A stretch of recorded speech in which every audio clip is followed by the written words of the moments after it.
Good morning, y'all, or good afternoon, whenever you're watching this video. It's morning for me, though.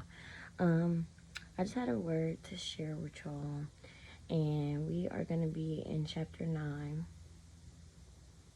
John chapter 9, verses 1 to about 12. Well, about 11.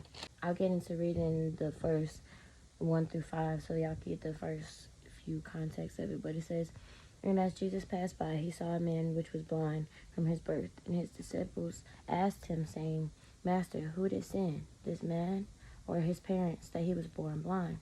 Jesus answered, Neither have this man sinned, nor his parents, but that the works of God should be made manifest in him. He said, I must work in the works of him that sent me while it is day. The night cometh, and no man can work. As long as I am in the world, I am the light of the world." I just want to say that Jesus saw him. You know what I mean? A lot of times we go through troubles and we go through hard times, and we feel like God's not seeing us. Like, oh, God, where you at? Like, things aren't out working out in my favor. Like, I don't see you. I don't hear you. Like, where are you at? In many cases, that could have been how this man felt as well. He could have felt, oh, man, I'm talking to God. I'm praying for God, and I don't see him. I don't know where he's at. But little did he know, God was right in his vicinity. You know what I mean? God will see you in your situation, and he will see where you are, and he's working everything out for his glory and your good at the end of the day. Like, the man was just doing his normal thing, just being faithful in the position that he was put in, and the Lord was in his favor, and he didn't even know it. So what I like right here, it says in verse 6, when he had thus spoken, he spat on the ground and made clay of the spittle, and he anointed the eyes of the blind man with the clay. First of all, I just want to say that's how sudden God's blessings is going to be. Imagine being blind. Just picture this. Imagine being blind, sitting on the outside in the road. You hear people walking past you all the time. You never expect somebody to come up to you and put some wet clay on your eyes. First of all, it's startling. First of all, it's abrupt. First of all, it's like, whoa, what's happening? I'm pretty sure Jesus introduced himself, but we're talking about just what the Bible says right now. You know what I'm saying? God is always working things in the spiritual before he is in the natural eye. When it says, like, I go before you and I ordain your steps, God is literally doing things where you may not see it, but it's all going to work out for your good in the end of the day. Like, the blind man, for example, obviously he was blind, but in real terms, in reality, we could put that to our life. In what areas are we blind, or we only see the circumstance? We don't see or even think, oh, God's probably working this out, or God's working this out. Like, for example, in my own, when I didn't have a job, we all know this story 50,000 times. I done told it in damn near every sermon that I did. But when I didn't have a job for about 9 months, I didn't see that the Lord was going to bless me with a job. Y'all, to be honest, to keep it a buck with you, I was applying to some jobs when my dad would ask me or whatever, but I was not applying to jobs or doing nothing. So really, I was just sitting there on the road, blind, not doing nothing, just sitting there on the road blind. But the difference between me and this man, he positioned himself and he was faithful in what the Lord had called him to. See, I'm going to get into that in a second, but I didn't know that the Lord was going to, you know what I'm saying, put me in the same position, like the positions that I am in now. It happened suddenly, it happened abruptly, and it happened in God's, it happened in the spiritual, so that way when it came to the natural eye, and he finally put the clay on my eye, and I was able to wash it off and see what was happening, I was able to give him all the glory.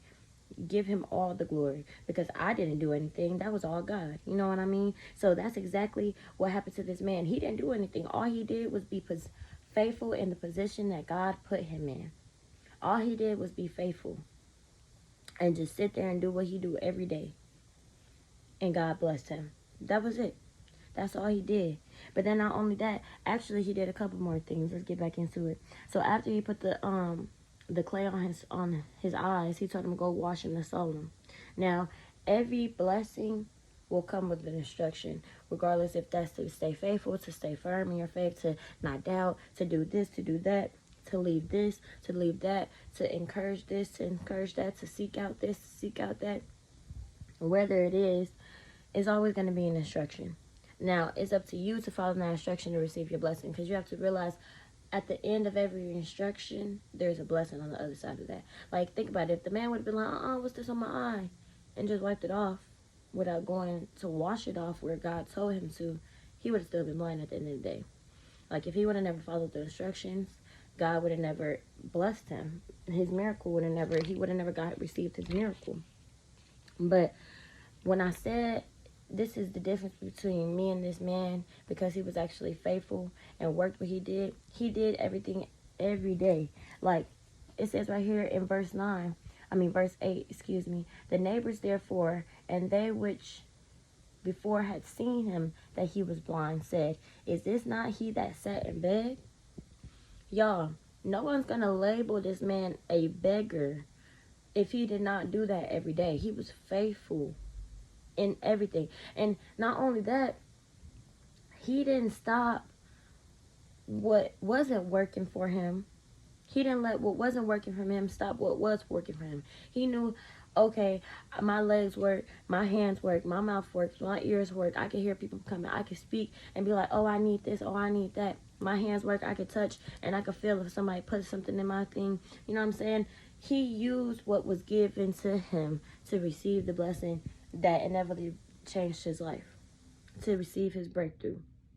He used exactly what God gave him to receive his breakthrough.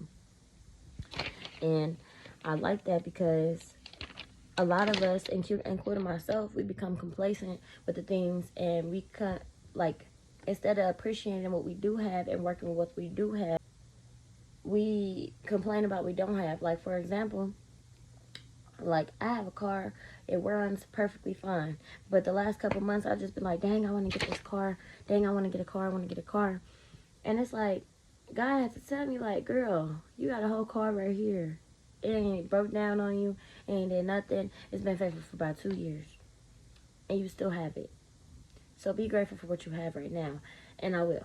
I'm going to do that. Because Lord knows life will be completely different if I did not have anything that I have right now. So I don't know. I'm just grateful. And that's another thing. When you submit, you allow room for God to work. That's good. When you allow room for God to work, everything just changes. Like the man did it in the story. He went up and washed in the pool of Siloam. He submitted to God's command. He submitted to what God told him to do. He submitted to the instruction. If he never submitted to the instruction, God would have never had room to move, period. Like I said, he would have just wiped it off, and then that would have been it. His vision would have never been restored. He would have never been delivered. You know what I'm saying? And not only that, like, I really just want to, jump back to in the beginning when the disciples asked, oh, Master, it wasn't him or his parents that sinned, that the reason that he was born, blind. God will allow things to happen so that way your eyes can truly be open. And I know that it looks like a metaphor here, but seriously, like, if I would never went out with if God would have never humbled me for 9 months, I would have never appreciated the 5 months, the 6 months that I'm in a job now. Yeah, it gets rough, and yeah, sometimes I go through a phase when I become complacent, or I this and that, and it gets tiresome. But like I tell people all the time, and like I tell myself to encourage myself, I'd rather be busy than be idle, because an idle mind is the devil's playground. So I'd rather be busy than be idle. Like, it's just a difference. And God allowed that so that way my eyes were truly open when it was time to receive my blessing, if that makes sense. But yeah, like, it just, not only that, like, another example that I have of that is, like, my boy, we've been praying on this thing for him to happen, and it's so crazy to see how God moves, because, like, When I tell you we've been praying for this for dang near like, well, I would say 2 weeks, but it's been a topic of discussion for at least a couple months now. And, you know, we've just been praying for it. But the last 2 weeks, we've just been praying. And literally, I got a text message one day saying God is so good. Like, he's a living God. He still answers prayers, everything. This man got his prayer answered exactly how we prayed for it. And it's just so crazy to see God move. That's another thing. God will allow things like that. I needed to see that, because I was starting to become or get in a cycle of doubting myself, or, oh God, I'm in this waiting period for so long. That's another thing. I was allowing myself to be blinded. I was allowing myself the time. Like, this man was a grown man sitting on the side of the road for all his life. He was blind all his life.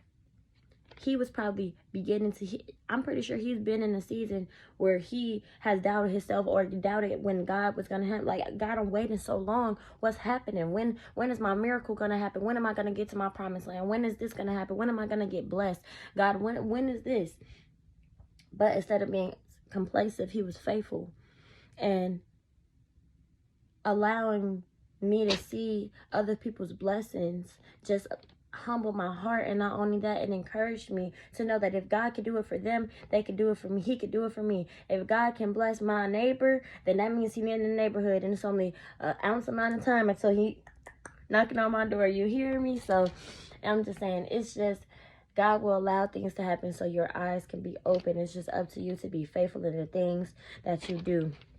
Like verse 8, I just have to keep quoting it. Like, it says, "Is this not he that sat and begged?" It says right here in 1 Thessalonians 5:17, pray without ceasing. That's all it says on that verse. Pray without ceasing. I'm pretty sure that man went out there and begged on them streets without ceasing. He was faithful without stopping. I'm pretty sure it got hard. I'm pretty sure it's been times where it's been rained on and it's been gloomy outside, and he like, dang, I'm walking home with nothing today, but you know what I'm saying, I'm gonna get back up and I'm gonna do it tomorrow. You know what I'm saying? And then not only that, y'all, he was begging. I'm pretty sure he begged to God multiple times. As it says in John 14:13-14, "And whatsoever ye shall ask in my name, that I will do, that the Father may be glorified in the Son. If ye shall ask anything in my name, I will do it." Y'all, I literally have this verse on every portion of my room just because I needed to hear that. Like, I will do it. Like, I will do it. If you ask anything in my name, especially believing, I will do it. God will take care of it. This man was begging to him. I know this man had to be begging to God. First of all, if God don't do anything on purpose now, like he don't do anything by coincidence now, everything is purposely ordained and things happen for a reason. I could only imagine how it was when Jesus walked this earth. He said, y'all, we're going to take this corner right here. We're going to go down this back street real quick so we can run into this man, because I've been needing to see him, because he's been calling on me and calling on me and calling on me. God sees you, y'all. Don't think that God don't see you. And I know this word is for somebody, because at the end of the day, like, y'all, my sermons be long, but it's okay. It's preparation. I'm just saying. But still, like, God is preparing you to be in the spirit. Like, just like, God is preparing you. All you have to do is be faithful. God is preparing your breakthrough. It's already yours. All you have to do is be faithful, because every time is not the right time. Every place is not the right place. Everything is not always right for you. So sometimes God just has to allow you to wait for a second, and that's okay. But as long as you continue to position yourself, you will be brought forth. So the bottom line, you will be delivered. That's what I should say it to him. So the bottom line is just, you know, I said it 50,000 times, but if you didn't get that, I'm going to say it again. Be faithful in the position that God, has put in you. You never know when your promise may pop up. Simple. Seriously though, just if you continue to remain faithful, God will bless you. It's only a certain amount of time, and you never know how long your waiting season is. Shoot, if you want to keep it a buck, Sarah and Abraham freaking waited how many years? 14, I think it was. Don't quote me on that. 14, I think it was, years for their promise. Literally 14 years for their promise. And we complain about a couple weeks. Boy, I'm talking to myself when I said that. You don't gotta read me because I read myself. But still, that's funny that this is just right here, so I'm gonna read it. Like it says in John 10:11, sorry. I am the good shepherd. The good shepherd give his life for his sheep. He will provide always. He's provider. He's our refuge in the days of our trouble. Like, God would never leave nor forsake you. You just have to constantly keep praying. Keep praying until you get a breakthrough. Simple. Constantly position yourself every day to receive your breakthrough. And have faith that you will receive it. Because faith without works is dead, baby. You be sitting here and praying. Oh, yeah. But you can't have doubt and gratefulness in the same atmosphere. Like, you know how sometimes you put positive and negative in the same room. That's the only thing that'll work on is a battery. But serious, if you have a positive person in a negative environment, it's only, you know what I'm saying? Sometimes one thing will overweigh the other. You just have to choose what you're going to let overweigh your mind. But yeah, I know it's a long one, but it's a good one, y'all. So I just wanted to give that to y'all. And I just,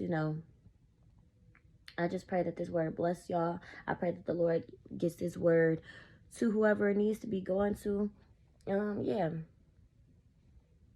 But y'all have a good one. And God bless y'all. Peace out.